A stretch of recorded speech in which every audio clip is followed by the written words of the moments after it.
இன்றைக்கி கேப்டன் சாருடைய பிறந்தநாள். அவருக்கு மரியாதை செலுத்துக்காக வந்திருந்தேன். ஒரு பாட்டு வந்துட்டு சில பேருக்கு மட்டும் தான் சூட் ஆகும். அந்த வகையில் வந்துட்டு இருந்தாலும் மறைந்தாலும் பேர் சொல்ல வேண்டும், இவர் போல யார் என்ற ஊர் சொல்ல வேண்டும் அப்படின்ற பாட்டு புரட்சி தலைவருக்கு அப்புறம் புரட்சி கலைஞருக்கு பொருந்திருக்கு. இன்றைக்கி அவருக்கு மரியாதை செலுத்த வந்திருக்கேன்.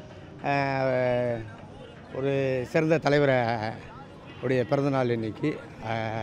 அவர் இல்லைன்னா கூட அவர் நம்ம கூட வாழ்ந்துக்கிட்டு இருக்காருன்னு தான் நான் நினைக்கிறேன். நன்றி.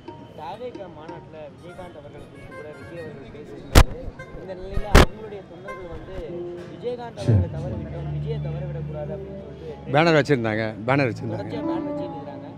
விஜயகாந்த் அவர்களை முன்னிறுத்தி விஜய் அவர்களுக்கு போன்ற அரசியல் பிரவேசம் செய்கிறதா அவங்க தொண்டர்கள் மேற்கொண்டிருக்கிறாங்க. சரியான அணுகுமுறையாக அப்படி இல்லை சார். செந்தூர பாண்டியில் வந்து சார் தான் அவருக்கு ஒரு வழக்கு கொடுத்து அது அப்பாவும் பேசியிருந்தாங்க. அப்படி இருக்கும்போது அந்த நன்றி விசுவாசமாக கூட இருக்கலாம் இல்லையா பேசுகிறத விட.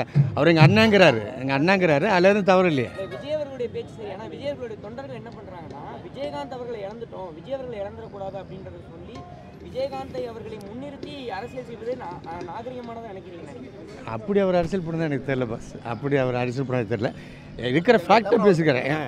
அந்த மாதிரி எனக்கு எதுவும் தெரியல. அந்த மாதிரிலாம் எனக்கு தோணுது.